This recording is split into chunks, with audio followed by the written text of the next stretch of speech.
medicine checks. Nebuchadnezzar, which of the skills are you going to use? Survival. All right, so make 3 of those. And Edrahel, which one are you going to use? Survival. All right, you get 2. We're going to go Fang, Venom Sac, just so you guys know. Okay. So I got a 13, a 18, and a 16. Okay, you retrieve 1 Fang and the Venom Sac intact. The other Fang, sacrificial lamb to the slaughter. As you mangle that one, you're able to better see how to remove the other Fang and the Venom Sac. Dala, what'd you get? 12, 11, and 13. Okay. You're not able to retrieve either of the Fangs, unfortunately, but you are able to pull out the Venom Sac in its entirety. Edrahel? 10 and 14. Okay. The first Fang, you're not really able to get it out there, so it looks like you guys only recovered in total 1 Fang, but you are able to retrieve the Venom Sac intact. So you have 1 Mirkwood Spider Fang and 3 Mirkwood Spider Venom Sacs. And how long is this Fang? The Fang is about 3 inches long, slightly curved, not overly so, but slightly. Huh. What about... While they're doing that, I'm gonna real fast check on Will, make sure the horses are okay, and then ask Will to help me, check the area, just make sure we're safe and that no other spiders are coming at us. When Will's around, he helps me with both insight and perception checks. So. You're able to spot him. At this point, he had made his way over to Onyx and Flicker, and they were both doing well. They're not super accustomed to adventuring. It's still rather new for all of you, but they did seem to keep their calm a little bit better than the 2 wagon horses did. And they're both pretty chill. So go ahead and make a perception check with advantage and kind of see if there are any other spiders in the area.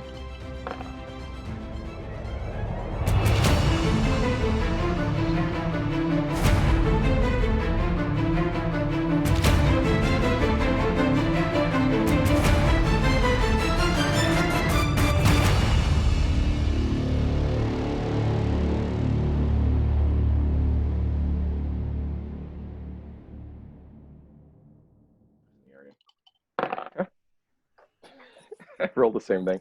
I got a 10. Okay. Nothing immediately stands out to you. It's still relatively dark, but you get the feeling that the sun has already risen and that you might not expect it to get much brighter than it already is. It's dimly lit. At no point in this forest where you are will it ever be brighter than kind of a twilight color. And you're still relatively on the outskirts of the forest. Those of you who know of the Mirkwood, which for the most part is all of you, Edrahel obviously knows the most. Cyrell, being from Rohan, and the area of Rovanion in general, you're somewhat familiar with just the general things about the Mirkwood. You do know that the further in you go, it's probably going to get a little darker. So how far into the old road are we? About a mile. You made it about a mile last night. You guys wanted to bed down. How is that still Western Mirkwood? Very much so, yeah. Okay. So he had said to get about halfway through and then turn south, and halfway is about 100 miles. Okay. Yeah, you guys have, on this kind of terrain, if you go slow, give me 1 second. Let me actually pull up the journey rules here that it gives you. 1 moment. Speed.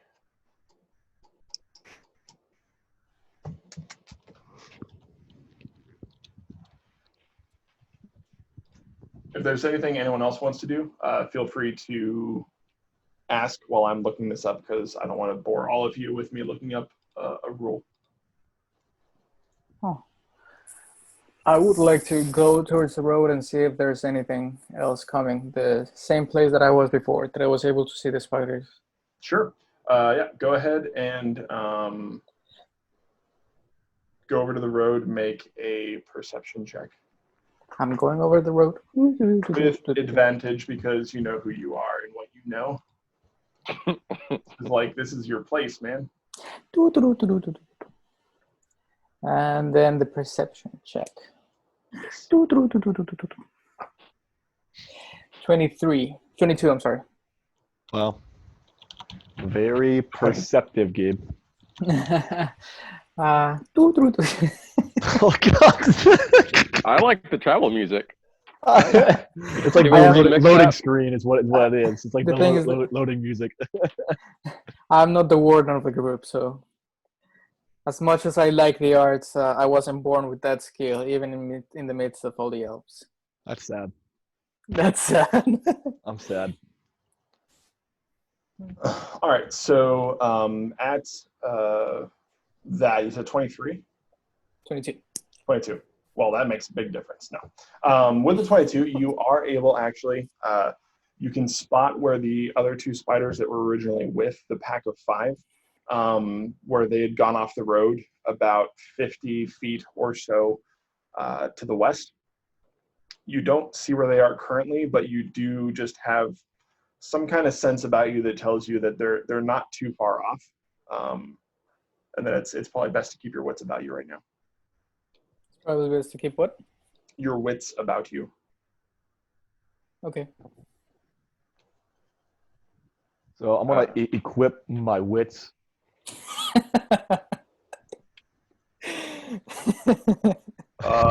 You're about to take 1d6 psychic damage, Joel.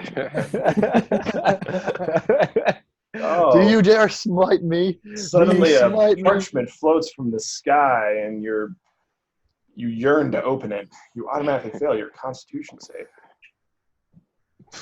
Cyril, The journey over difficult terrain towards the center of the Mirkwood before turning south is about 50 miles. It's about 100 miles. Moving in good terrain at a normal pace, you could cover about 24 miles in a day. So it'd be about a 4-day journey, but you're going in difficult terrain, which immediately doubles it, makes it an 8-day journey. And that's if you're going at a normal pace. If you want to be extra sneaky, it's going to take that from an 8-day journey to a 2-week journey.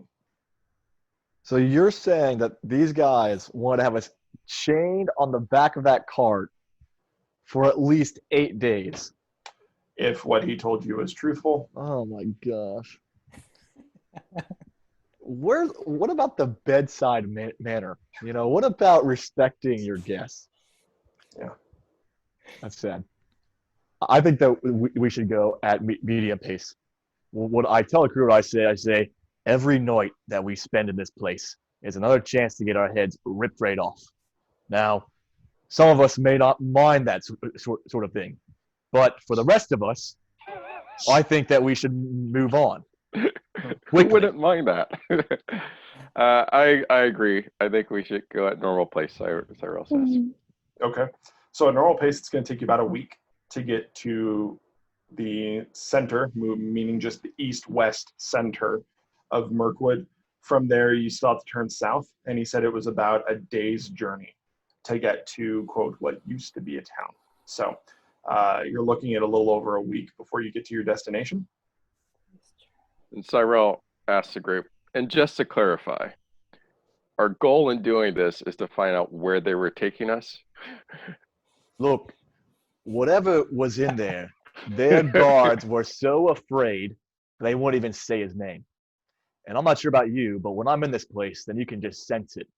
You can sense the shadow. And the rest of you lot can run away.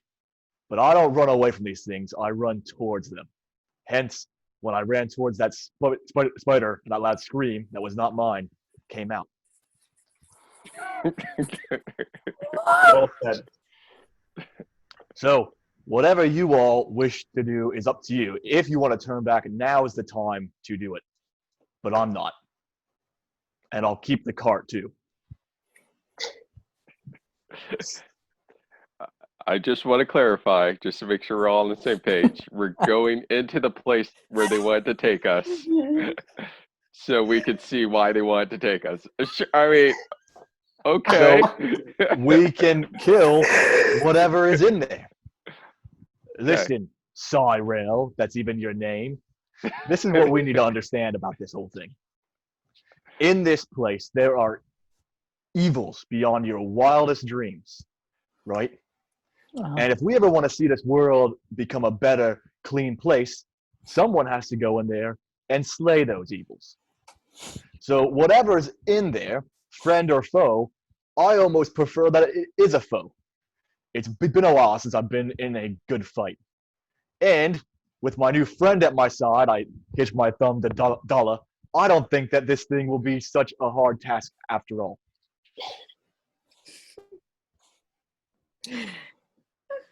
Cyril yawns. Are you done, Thor? Again, I just want to make sure we're all clear what this mission is. I'm fine if we do it, just as long as we're okay. I suggest when we get closer to this used to be town, we go a little more stealthy. But yes, I agree. I think we should pick up the pace of it.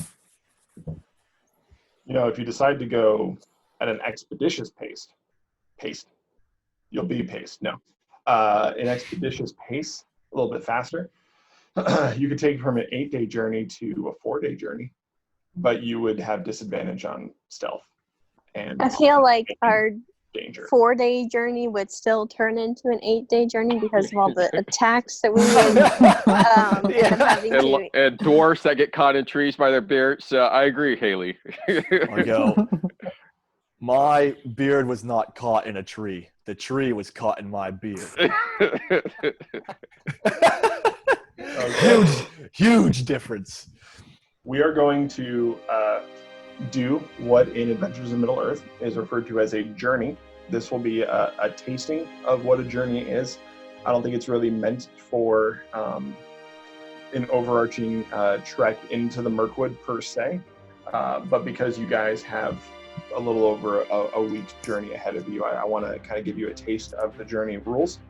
There is a table that I'm going to roll on it's called the embarkation table, and it is going to have an overarching effect on the journey that you guys are taking. And I'm going to roll a d12, and then I will tell you what the effect is. Super high or super low? Super high or super low? I rolled a 12. Yes. So let's find out. 12 or more. You can have a bonus on the roll, but I'm trying to do a very basic journey this time. On a 12, a +2 to the rolls on other journey event tables and initial tests made to determine the initial outcome of these encounters should be made with advantage. So, as you guys go through the next bit of a journey for the next week, there will be other tables that I will roll on, things that you may not want me to roll overly low on. They might increase the amount of encounters that you have or dangers that you face. So 12 was actually probably the best thing. 11 would have been really good too, but I'm not going to tell you what that is.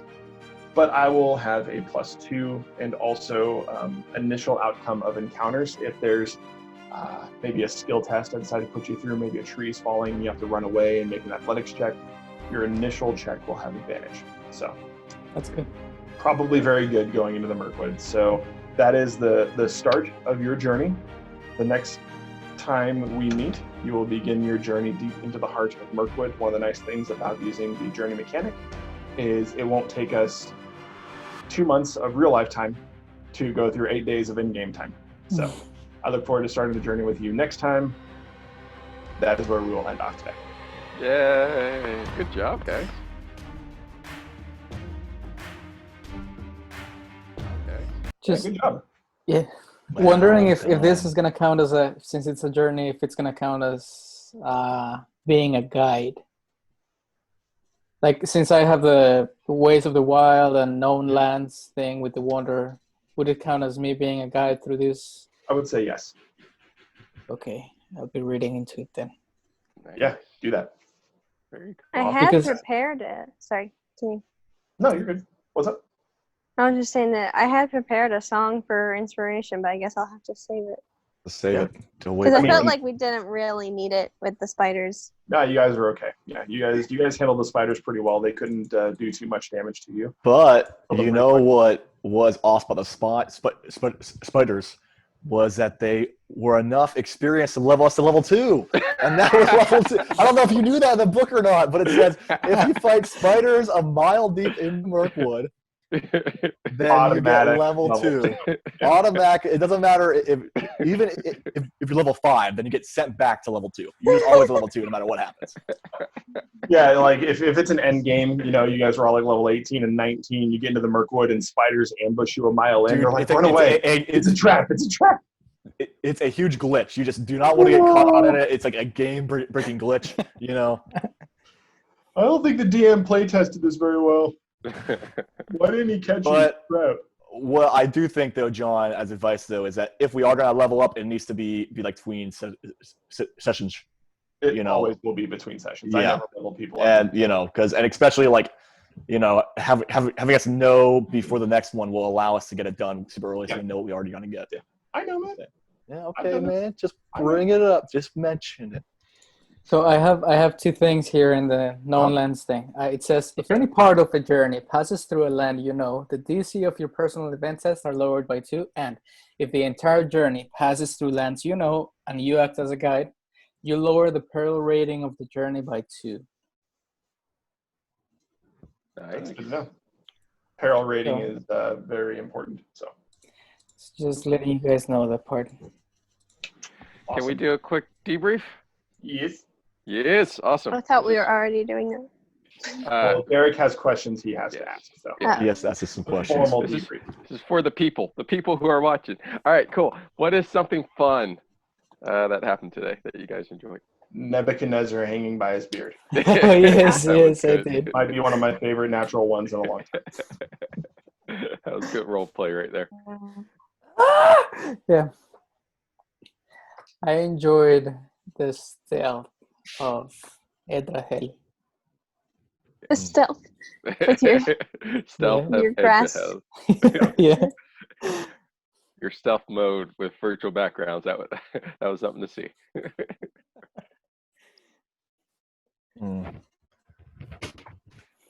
I think what I enjoyed is the character dynamics. I think we're starting to see that starting to grow. I think we're starting to fall into our roles, understand who are people more and more, and how they interact with one another. Yeah, going along with that, the moment after killing the spiders, and then also before you guys went to bed last night, character interactions, I feel they were a lot more comfortable than they were in the first session, which is just a product of what you were saying, Joel, people kind of settling into their character. So it was good, really good.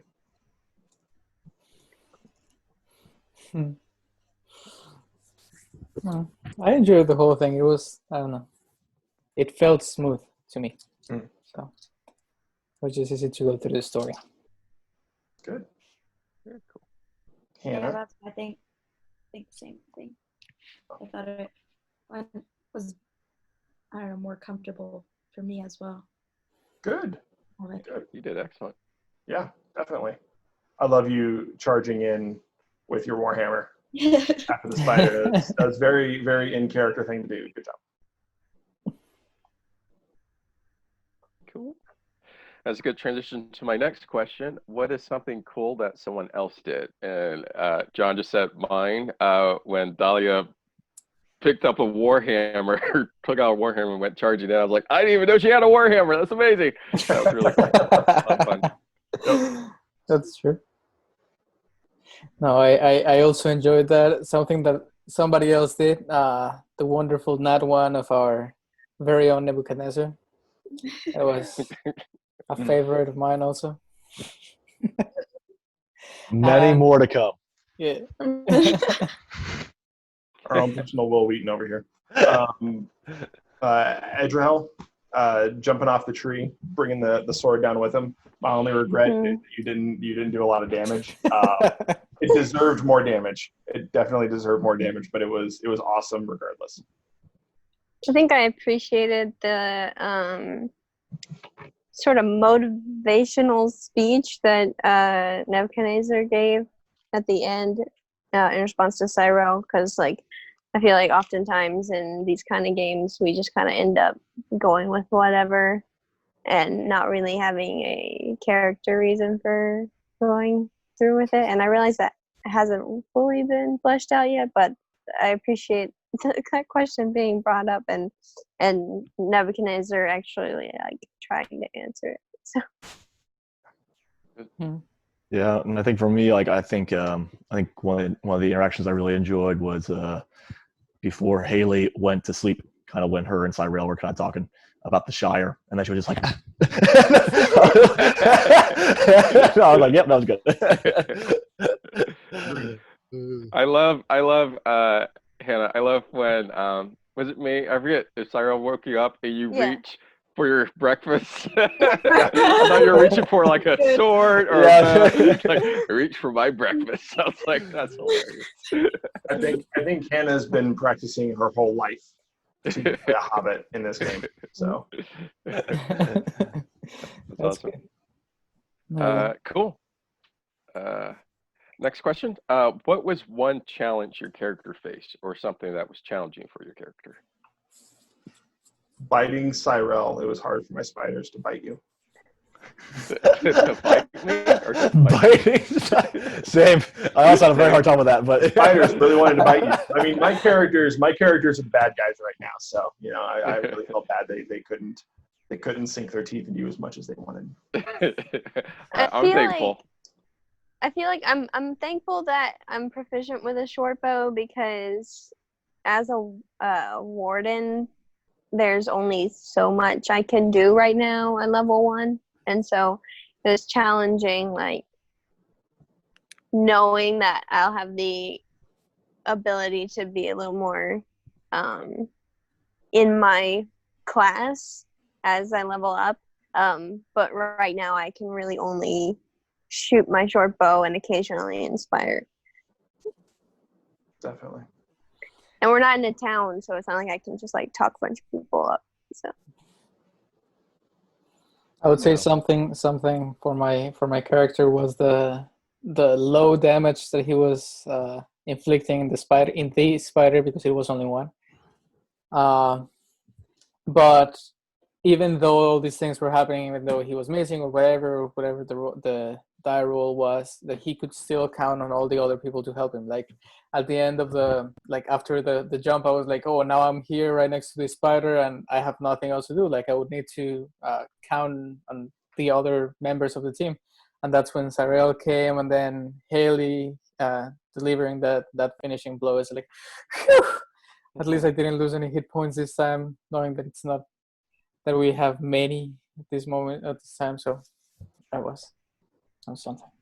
Well, I didn't know I had a warhammer, so that's new to me. That was a challenge. I was saying a challenge because I didn't know until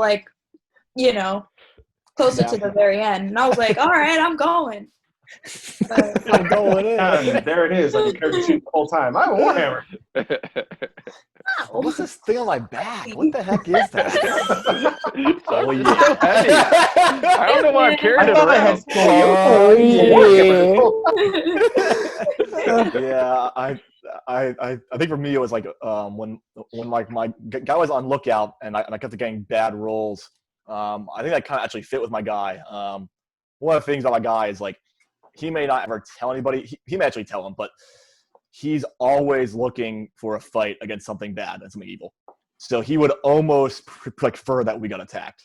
So him like not paying much like mind is kind of like, even though it was just a bad roll, him even waiting on the spiders to even see, like his like goal was like, like I think it's like the patience this guy has, and I think inside of my guy's mind, he's thinking like,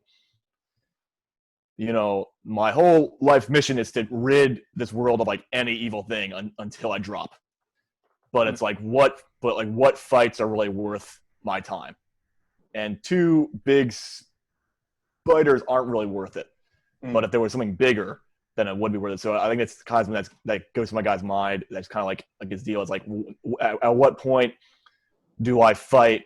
Because if I die fighting some random spiders in the woods, that's not going to do much good for really anybody.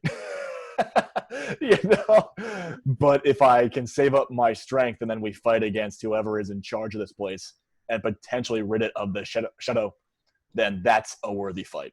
So I think that's kind of where my guy's at, and kind of like a challenge that he faces is like, because he wants to kill whatever evil he can, but it's like, is this the right time to like do it? Cool. I'm I think excited too- for you guys to learn more about what's happening and why you guys were being taken, where you were being taken, who was taking you, and why the campaign is called The Taking of Ravanian. Well, Jeff took us. Jeff was taking us. Yeah. It's all You're right. And Jeff. I tried to take Jeff, but you guys wouldn't let me. We had to Jeffrey untook actually Jeff because made the dwarf's getting a little crazy. 2 challenges for Cyrell, I think, real fast. You guys should know this in my backstory. He gets these dreams, and just they're like sometimes horrifying, and so he's kind of on his own side quest of like solving these dreams. And so it was cool when John had like something that he remembered from his dream, and I was trying to think of how my character would keep track of all that. So I just on the spot, I was like, oh, he keeps a journal, of course, and he sketches and he writes stuff down as things come. So I was like, hey, that's cool. And then second challenge, which is actually a positive challenge, but my class, I'm a protector, and so if I'm like within 5 feet of someone, I can use my reaction to like cause disadvantage on that attack. So that's why I'm always trying to stay within 5 feet of you guys so I can protect you guys. But you guys are so good, I don't need to do that. So I was like, when a spider's between me and Edriel in my head, I was like, attack Edriel so I can block it. He attacks me. I was like, fine, just hit me. Let me protect you. Do not resist. I'm trying to help. Don't run away. Let me. Which brings me to just last question of the day. What is something positive from today's adventure that you can apply to maybe real life? I will go last. That is something positive that you can apply. Teamwork makes the dream work. Yeah. You guys are doing good. Ladies especially hit those high numbers of crits and stuff. That was really cool. Everyone's doing Right. it. Yep. Something important to apply. There's a reason it's called Lady Luck. Mm. Because it's female. We're gonna keep moving on. What else is something you can apply? Teamwork. Every action, every decision has a consequence, and many times you don't control the outcome of it as much as you want. Like, for example, wanting to get a fabulous stealth check and then like just not get it, you know. Or the fire, or the fire part. Yeah, we don't know Well, what like, that was for. Well, I don't know what are we to expect if you don't start a fire, if you do. So I was like, I don't know. Then again, don't not dwelling on those decisions, but saying like, hey, if this is the decision that we made and we think it was the best at the moment, then go with it. And Yeah. Yeah. Well, in decisions like that, they can go either way, and sometimes you have to make a decision and hope for the best, right? Like, yeah, you know, easily what could have gone through your mind? I mean, why is he asking me if we lit a fire? Is a fire going to attract something, let him know we're here, or is a fire going to keep something away? You know, lighting a fire could be good, could be bad. Not doing it could be good, could be bad. But if you get into, I think they call it analysis paralysis, right? Where you keep analyzing a situation so much and it paralyzes you from making a decision, you know, and then you can lose your opportunity to make a choice. The moment can end. Things can slip out of reach. So. And then that dwarf can just fall on Derek, you know. I'd say don't get so caught up in the task at hand that you forget to ask everybody's names and introduce yourself to people to get to know the people around you. Okay, that's what you're saying. All right, I think it's me. It's like I think there's like good things come to those who wait. Even though I charged a lot when I was on watch, you know, like I never had time to warn Gabe, but there's always that thought, like if he did not approach those spiders, would they've ever found us? There's a chance that they may not have, because we had no fire and whatever. So I think it's one of those things where it's like, do not always rush ahead, even though my guy does rush ahead 9 times out of 10 times. Well, the good thing is that we leveled up, right? Well, we'll see what happens with that. They're pushing this. I think for me, every experience can you can have fun with it. You can take something from it. So like start off by like rolling a 20. Yeah, that's awesome. Then like roll 2 1s, and then I get my sword stuck, and then I'm missing all over the place.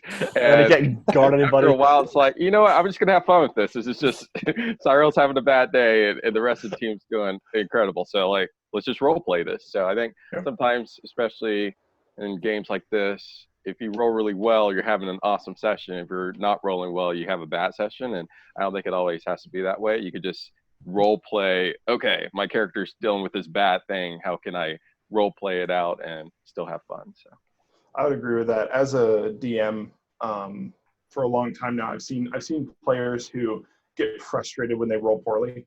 And for me, it's one of those things where it's why I try to make like a natural 1 a spectacular failure, right? So like a natural 20 means you succeed in a spectacular way, and a natural 1 means that you fail in an equally spectacular way, right? So like Nebuchadnezzar being stuck by his beard in the tree, you not hurting yourself necessarily, even though I've done a natural 1 that way before, but just getting your blade stuck in the ground. Things that that stand out as moments in the story, and being okay as a player with rolling poorly, because D&D is not a skill, right? Adventures in Middle-earth is not a skill. You don't get better at rolling dice. It's random chance. You have when you roll a d20, you have a 5% chance to get a 1, a 5% chance to get a 20, and everything else in between. There's no skill with rolling the dice. It's, what are you going to make with the result you get? And just like in life, we don't know what we're going to get day to day. We don't know what God has for us. We don't know what our path is going to look like. And we will have the opportunity to react to those things in a positive or a negative way. And if we react to those things, even if they don't feel great, in a positive way, we're going to end up a lot better at the end of the day. If we can take our failures in stride, if we can take the difficulties in stride, and just react to them and use them to be positive things. Like one of the things that I learned from this session today is, if you kill a lot of stuff, you get a lot of experience, and you level up before the next session. yeah. Congrats, guys! You guys are level 2. Yeah. Don't kill stuff in real life, though. You won't level up. I promise. You won't level up. What's the verse where it's like, don't worry about the troubles of tomorrow? Don't worry about themselves. Yeah. Yeah. Today has enough troubles for today. Yep. And see, the thing with that is, if you spend today worrying about tomorrow, then you've spent all of that energy. And then as you go through the day, you don't have the energy to deal with that day, right? Like, God gives us grace every single day, and he gives us grace for that day. So if we waste it on worrying about tomorrow, then we're unequipped and we're ill-prepared to deal with today. And so it really is one day at a time. One day at a time. Mm-hmm.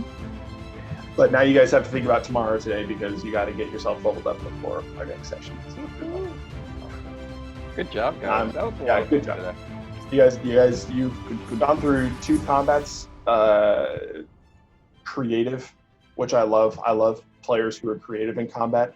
I don't want combat to ever feel like a slog. I want it to be fun and wacky, and you guys are good with that. So 2 thumbs up. 3 thumbs up. Medium thumb. 2 thumbs and a thing.